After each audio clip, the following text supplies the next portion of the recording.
All right, recording is in progress, so give it the countdown and you guys get going.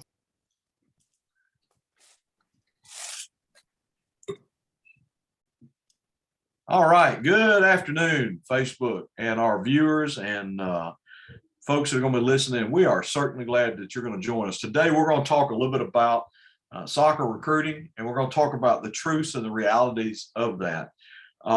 Parents of athletes and parents of kids that are hoping to play in college, you guys got to understand there's so much information that you can find on the internet about recruiting. There is so much information that club coaches and directors and high school coaches are giving kids about the process. Unfortunately, a lot of times those pieces of information you're getting are from the best of intentions. These people that are coaching your children in club, and they mean they're great people and they mean well, but sometimes they just don't possess the daily involvement in the process of recruiting that it takes to truly understand what the realities are for recruiting for your own child. Recruiting is very individualistic to your own child. I'm Coach Robert Cagle. I serve as one of the scouts and people with National Scouting Report in the soccer world. And today we have a special opportunity for you as viewers to get some really good information from two of the most thought of scouts in the industry. These guys are no strangers to recruiting. They're no strangers to soccer, both at the professional level, club level, and collegiate level. We'll talk about that in just a minute. But today is a great day. You're going to get a chance to hear from true recruiting experts that live in this every day. Start off with Coach Mike Kleiner. Mike is absolutely, if you were to Google Mike, you would realize a former professional player, Division I coach, longtime club associated with clubs on the East Coast, has an unbelievable pedigree in the game of soccer. And Mike Kleiner, Coach, it's good to have you with us today. How are you, my friend? Thanks, Robert. Doing great. Good. Well, I'm looking forward to our audience today being able to pick up on your expertise, and as we talk through that, and it's going to be good. Our next guest for talking about soccer today is, we had to bring somebody in that's a Canadian. So we had to go north of the border that's actually coming south of the border. And Coach Nick Pinto is absolutely not a stranger to the soccer community and football community in Canada. He is a longtime coach, been involved in the sport for many years, has played it at a high level himself, has helped hundreds and hundreds of athletes over the years be a part of their recruiting journey. Nick is not only part of Canada, but also will be in Texas soon, doing some things in the soccer world there. Coach Pinto, how you doing today, my friend? Very good, Coach Cagle. And yourself? Man, I'm glad to get us on today. I have been looking forward to this opportunity to get you two guys on and for us to just talk about a little football, if we want to call it that, right? And that's the name of it. Outside of the United States, in soccer in the United States, we refer to it as soccer. But we're going to get the lowdown and the professional skinny on the recruiting piece from all this. I'm glad you guys are on. You guys ready to get started? Let's jump in. How about it? Let's do it. All right. So one of the things we want to jump in, folks, first as we get started today is the timeline on recruiting. And the reason I want to start at this point, I think this probably, and Mike and Nick, you guys may agree with me, probably one of the most misinformed, misunderstood pieces of the recruiting process. Folks, if you think June 15th, the year after your sophomore year, before your junior year, is when the magic starts, boy, you have missed where all the recruiting actually takes place. The recruiting actually gets started much earlier than that. Mike, let's you and I kind of start the conversation off about how early some of that starts at the higher level of coaches trying to identify and recognize talent and begin the evaluation with these kids. It starts way before June 15th after the sophomore year. That's right, Robert. I always try and tell players and their families that you think of the way you prepare for a game. You know, if you have a game kicking off at 12 noon and your team, I'll just ask them, they're arriving 45 minutes before the game or an hour before the game. They get their boots on, they socialize a little bit, and then they start to get into character. And by 30 minutes to 25 minutes, you're into a pretty intense warm up. At 12, the whistle blows and you better be ready to go at full speed. And that's kind of how that's what June 15th is. That's when the whistle blows and everybody gets to see the action that's been going on behind the scenes, what's been invisible.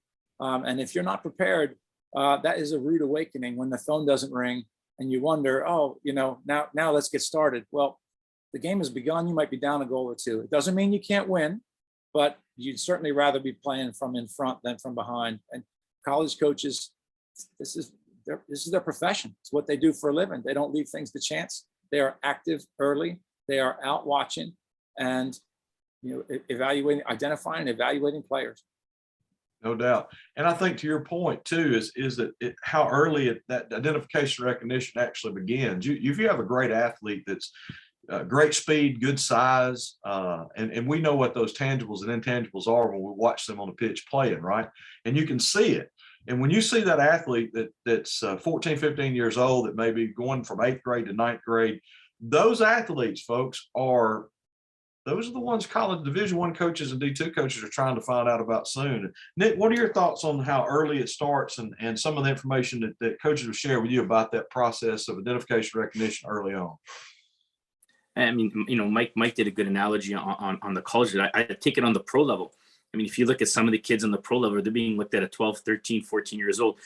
College coaches are no different. I mean, from a collegiate level, I think it starts your freshman year, your 8th grade going into your 9th grade to start preparing yourself and putting yourself in front of them, just like those that are, with the desires to go professionally. So, I like to get my athletes as young as possible, that going into that 9th grade or freshman year, and really helping them prepare and get ready for that June 15th date. So they're not stuck, behind the 8 ball.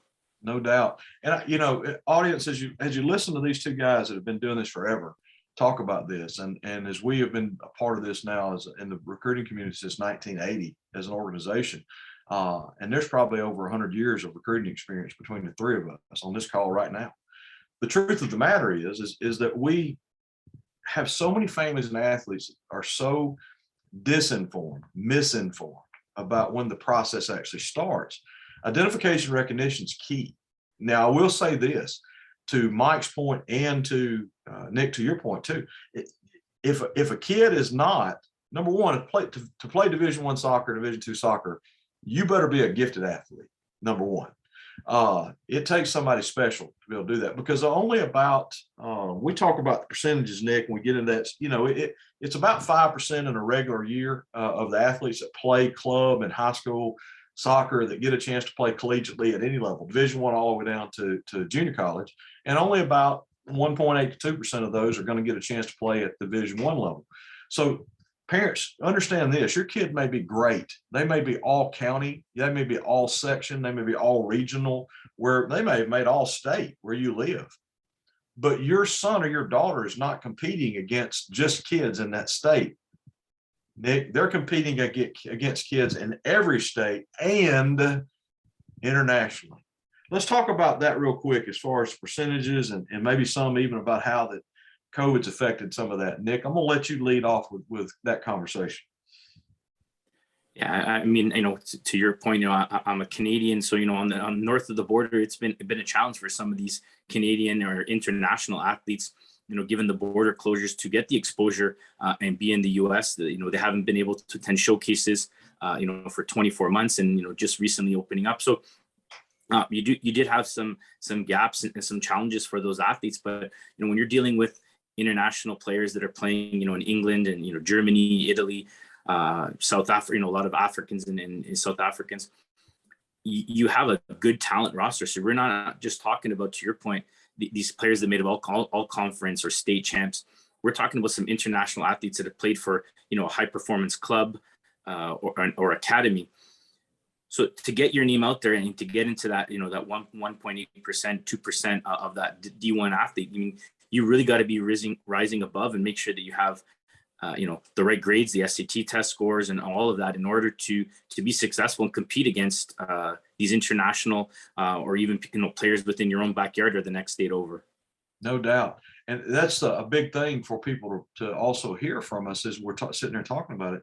The pond or the recruiting pool is so much bigger than people realize. And when you start looking at, number one, Mike, can anyone, no matter how much you want it, if a kid doesn't have D1, D2 skill set, but they're really an NAIA Division III player, can we force a square peg into a round hole? Talk to us from a standpoint as a former collegiate coach, professional athlete, about having the fitting at the right place, understanding your fit. This is a really tough one for players and families to see, because you at your whole youth, you've been playing with, you've seen players that have made it, and say, oh, I played against that guy, or I played against that girl, and oh, she now plays at this Division I schools, and so I guess I could play maybe a little below that. Well, it's not really the reality. I'll put it this way again. It doesn't mean that you're not good enough necessarily to play for that school, but you're not the player they're recruiting. You might be able to go in there, but college coaches are not recruiting passengers for their bench. They are recruiting match winners, players that influence the match. And I know we're going to get into what it is that players need to do to get themselves seen and really identified, but 3 things win the match: score goals, create goals, prevent goals. And there's a whole lot of players out there that are just kind of trying to play their part and hang out, and that will help you survive in your team, and help your team win maybe. But the college coaches are looking for winners, the top of the best teams out there, and that's who you've got to try to be, and understand that the level's a lot higher than you think it is. You looked at part 2 really is to say that that Division I, Division II, these are players that have been on a professional pathway their whole youth, right? And even some Division III. I coached a player who ended up going to Messiah College because the Christian education was so important to their family. And he this was many years back, but he was then, after Division III, he was drafted by DC United, 33rd pick overall, and they offered him a contract. He ended up going into teaching. That's what he always wanted to do. But this is a guy that's a pro player playing Division III soccer, and so there's tremendous talent out there. And especially you mentioned Europe, these players coming from Europe, they've got scouts working for them to help them connect to colleges in America. To every family out there, every player out there, there is global competition for your place in college, academically, and certainly on the soccer field.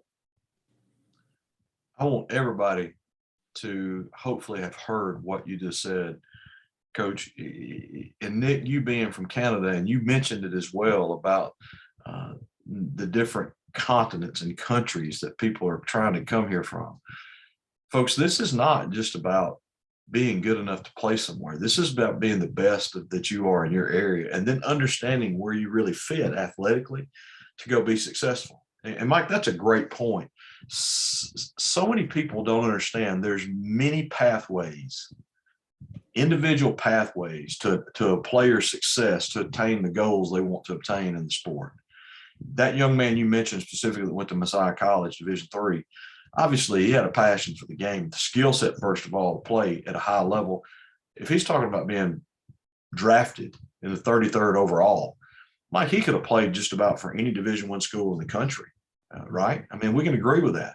So I want people to take from this today that the path isn't always about the name on the shirt or the name in the lights. It's about the path that gets your young man or your young lady to a degree collegiately to play the game they love and to move on past that point, if that's ultimately possibly a goal.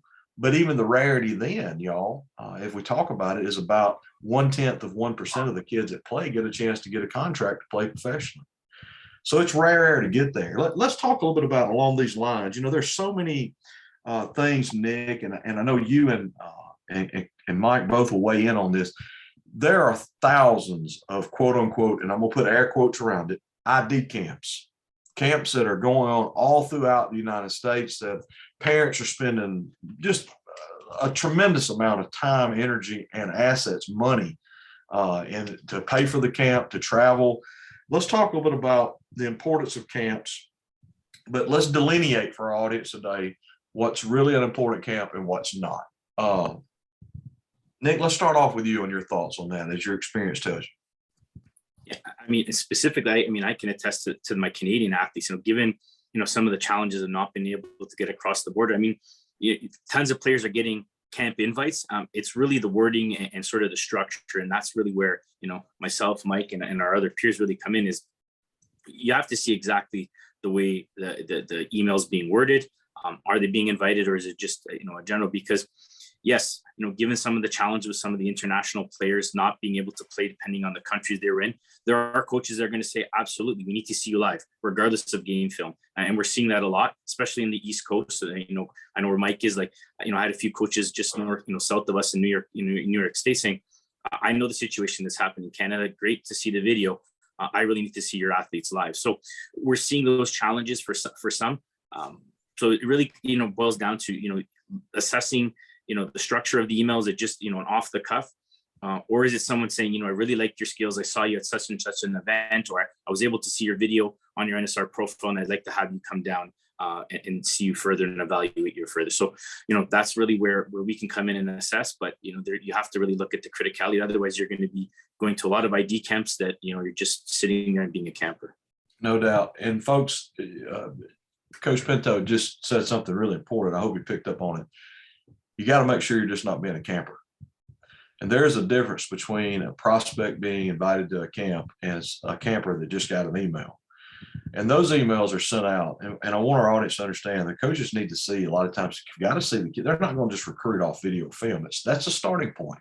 They're not just going to recruit all the time off of a word of a good scout like Mike, myself, or Nick, or one of our other scouts in the field that deals with soccer all throughout the United States. They're going to use that as a starting point because they're going to trust somebody to start.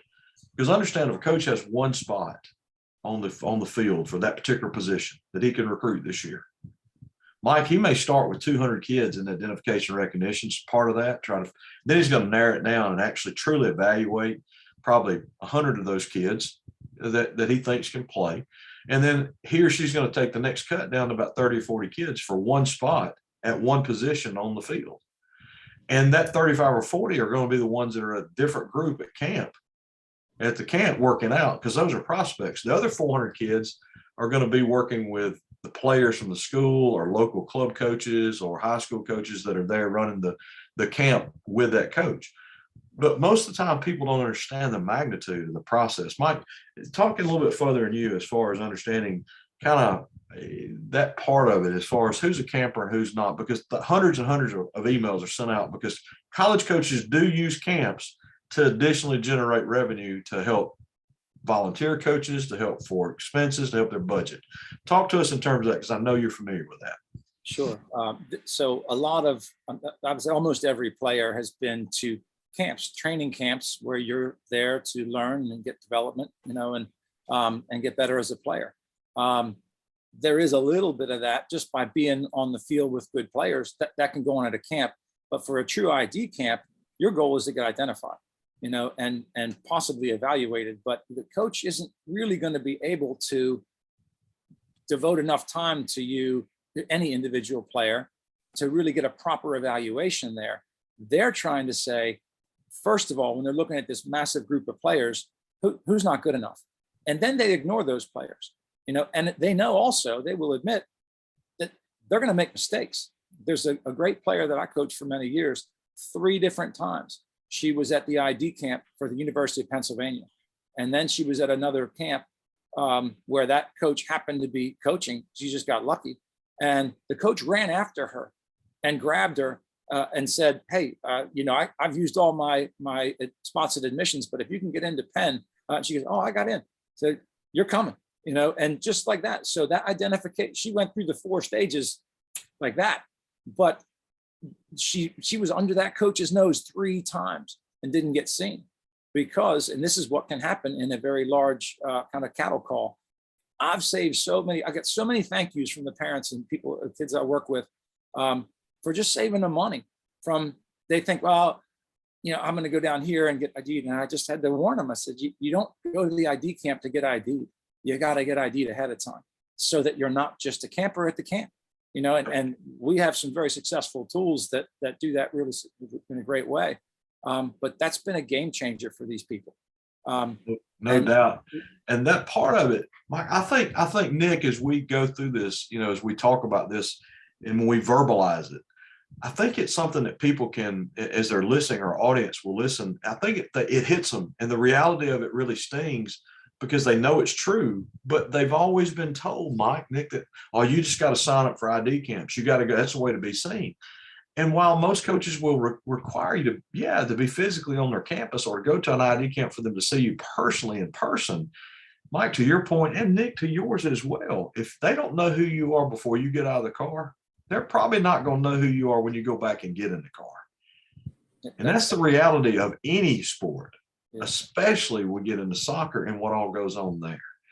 Great points. I want to bring up something too that's really important. Robert, just one more thing. Go ahead, Mike. I always, it comes to me again. It's people like to believe, and they like to take action, and they want to feel like they're doing the right things. Absolutely. Before, and so by spending the money to go to the ID camp and investing the time, they feel like, look, I'm doing the things I should do. But there's just ways to get traction, and there's ways to it's about the outcome. It's not about doing the work. It's about getting the outcome. And I think we do that in a great way. I think, have you guys, Nick, you and Mike, when y'all, you got children and you probably even, y'all remember taking that big old box puzzle that's got 1,000 pieces to it and bringing it home and, with whether it's you and your spouse or whether it's just you or you and one of your children, you put it on the dining room table and you dump all those 1,000 pieces out there on it. And all of a sudden you're trying to start kind of putting all the pieces together. Those pieces eventually got to all fit together for there to be a full picture. Y'all, as an audience, I need you to understand recruiting is that way. There's all these pieces of this puzzle, but if you don't have one that's the most important one, you'll never complete it. You'll never complete the recruiting process the way it should be. Yeah, ID camps are part of the puzzle. Playing high level, part of the puzzle. Playing often and with club in high school, playing as much, part of the puzzle. Great academics, Nick, part of the puzzle. ACT, SAT scores, part of the puzzle. Parents that are supportive, Mike, part of the puzzle. Having someone that actually knows what they're doing, that lives in it every day, probably the most important part of the puzzle. If you don't have that, sometimes the whole picture never comes together because you don't understand what the picture is supposed to look like. I want to talk about COVID real quick and how it's impacted the transfer portal. Nick, Mike, I want to talk, we talk about these numbers of about 5%, 1.2%, but those are pre-COVID numbers. Now, I did not go and pull the soccer numbers for the number of athletes that are in the transfer portal, the NCAA transfer portal, that are sitting collegiate athletes now that have entered the portal. I know in two other sports that we've talked about, volleyball, softball, that number was well over 1,000. It was 12. One of them was 1,400, another was 1,500 to 1,600 in the portal. And that represented, audience, ladies and gentlemen, that represented almost 30 to 33% of the total available scholarship roster spots available to the college coaches for any given year. A third of those were in the transfer portal. Let's talk a little bit about how COVID's impacted the recruiting piece, Nick, how COVID has impacted the transfer portal. We've got those extra years of eligibility that were granted to all those kids that were already in college. And that's making it a little more difficult for the high school juniors and sophomores and seniors and freshmen to start the process. How have you seen that impacting some of the people that you've been around and some of the college coaches? Yeah, I mean, I don't have the specific number, but I mean, it has been high. I mean, and you've seen a lot of transfers from NAIA that, didn't have all the COVID restrictions like the NCAA. And you're seeing a lot of transfers happening currently. And athletes have to think, you have an athlete that's, not coming out of their senior year at 17, 18 years old. You now have an athlete that's, 2 years or 3 years older, that's matured and trying to finish their senior year off at a D1, D2 program. So you have a big pedigree and a lot of competition with some strong athletes, even from the D3, D2 level in the transfer portal, given the situations that have happened. And, it's a good avenue for the coaches now to look at and reference. And we've had, and I'm sure Mike has, I've had a few coaches saying, do you have any transfer portal requests or athletes that are in their senior year that can make an impact specifically? And Mike brought up a good point. Soccer is about, putting the ball in the net and keeping it out. So if there were some top end center backs and keepers, and you had, a strong number 9, those were some of the top players that were being looked at in the transfer portal. Wow.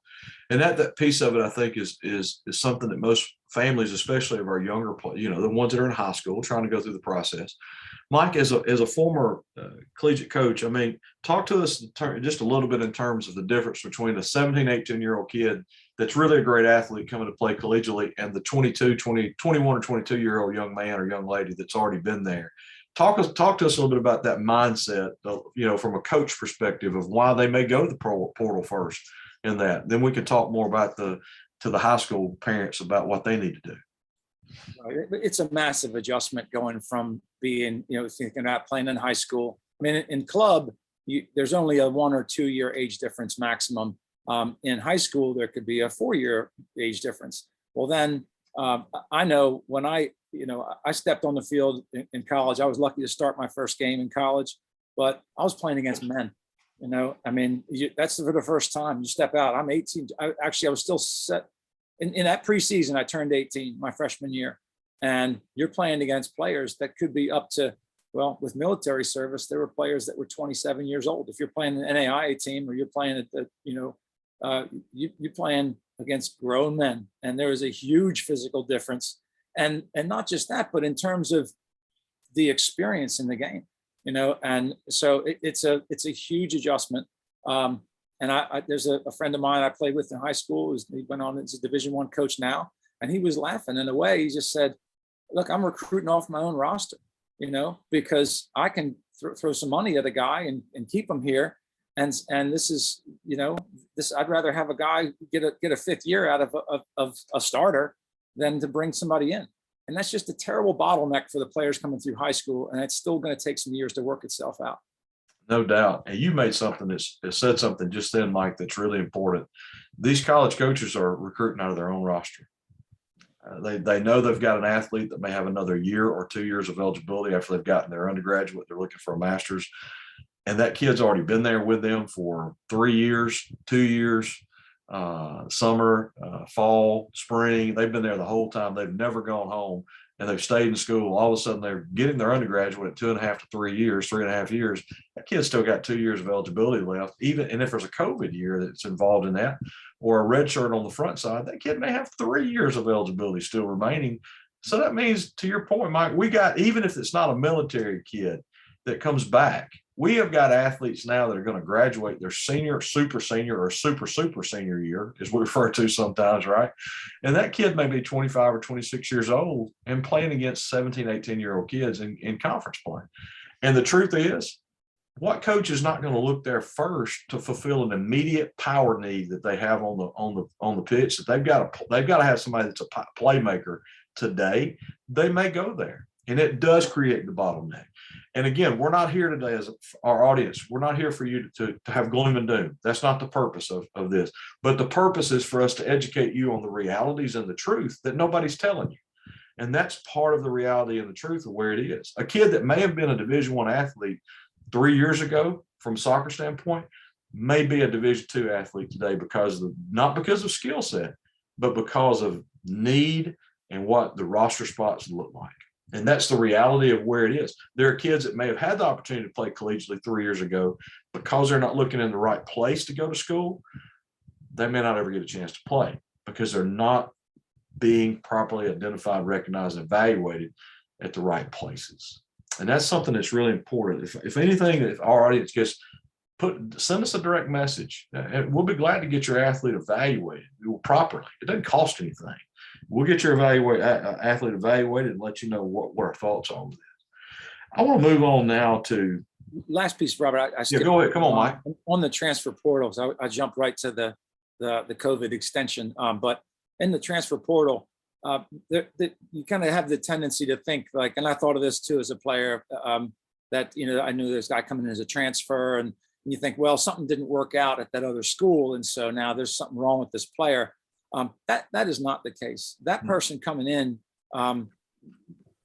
this coach, the new coach, will know that this is someone who had a shot, is transferring for some reason. It might be homesick and need to be close to home. It might be just not the right personality fit with the coach, whatever it was.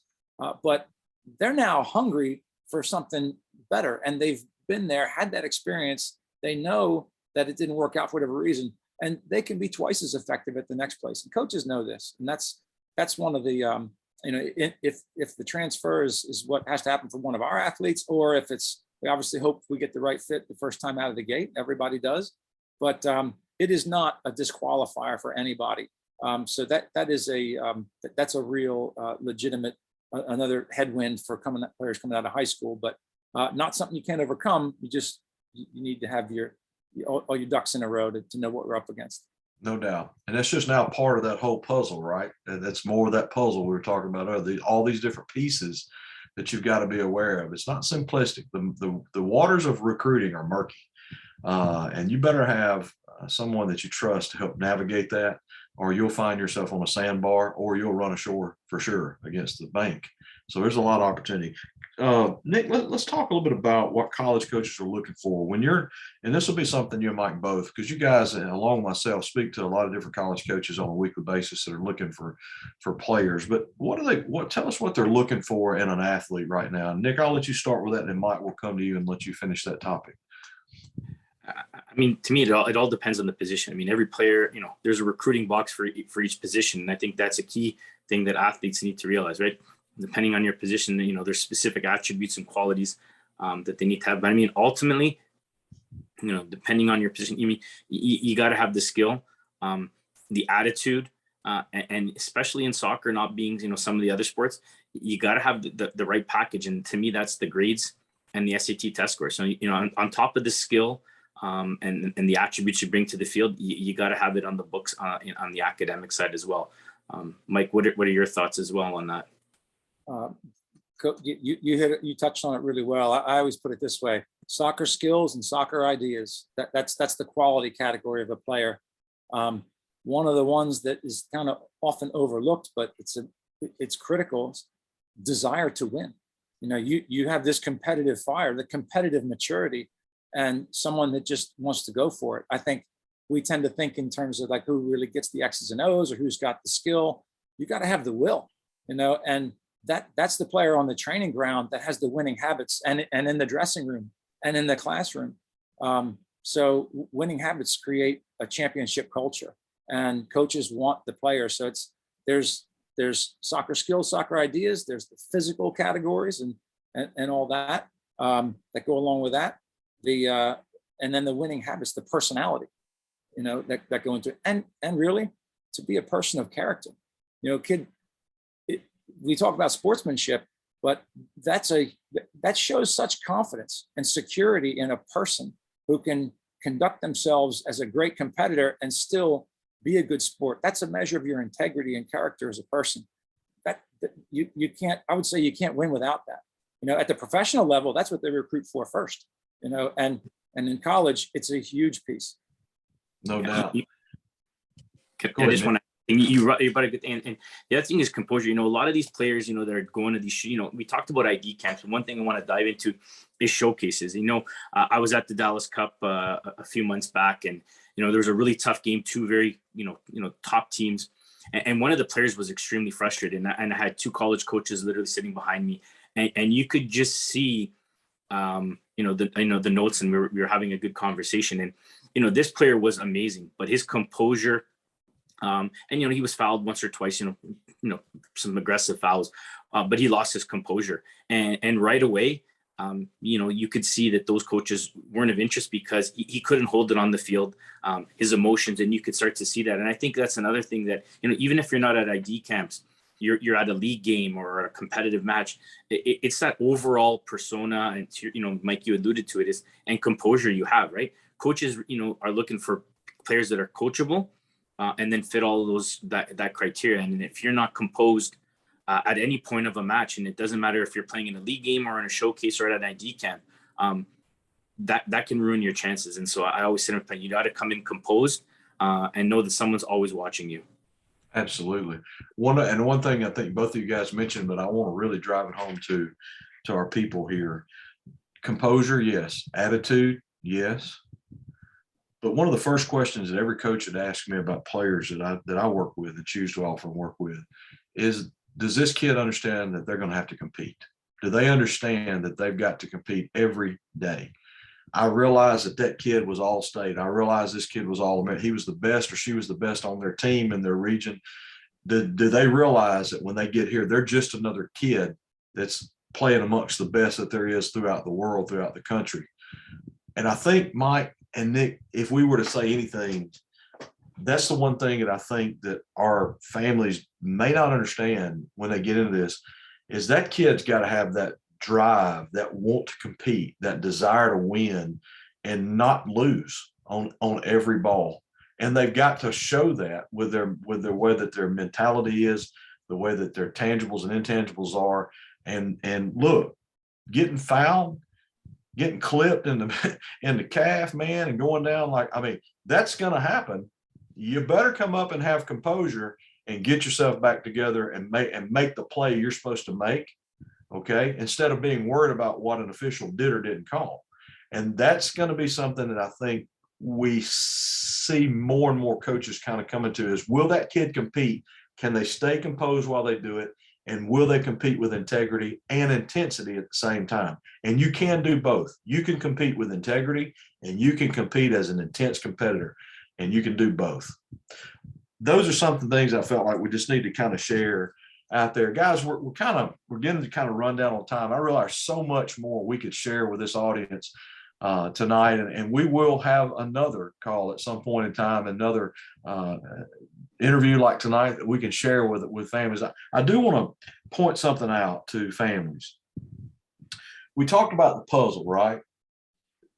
You're actually having a chance to hear some of the best, most skilled scouts there is in the industry talk about their daily communication with coaches, their daily expectations that they have from coaches, their players that they work with.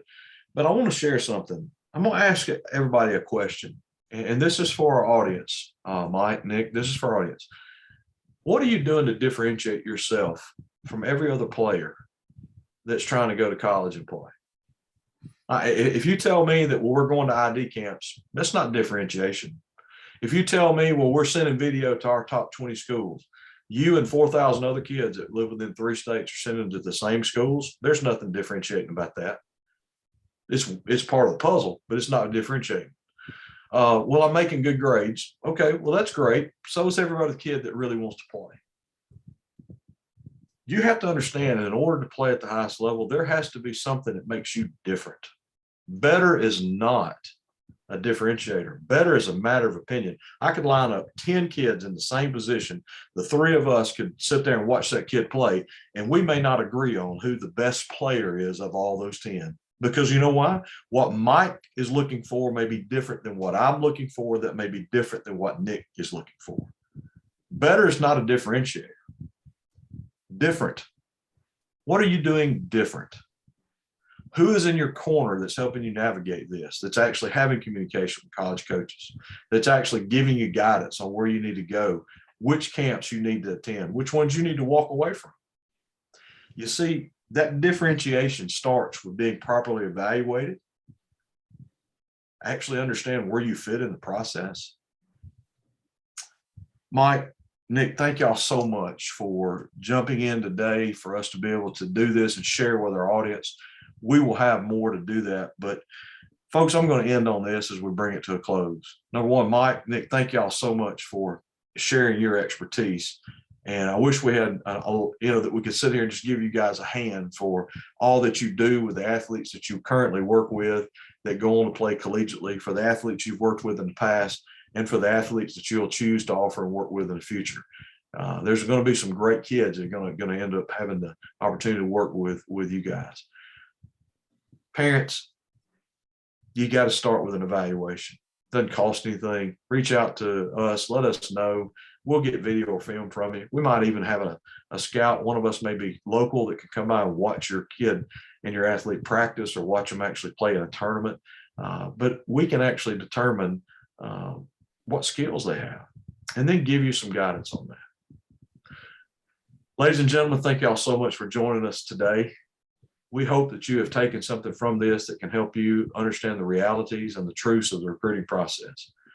Like I started with, the people that are coaching our kids in the community inside of clubs and high schools and they're wonderful human beings, and you need to continue to give them the respect that they are due for taking the time to coach your child and to give them direction and help them both in the classroom, on the field as well, and with character and integrity.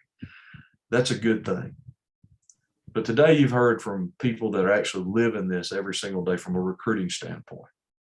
And the recruiting standpoint is the piece of it that you have to navigate properly, or you become 95% of the people that are out there that will never get a chance to play collegiately because they did the wrong things at the wrong times and didn't listen to the right people.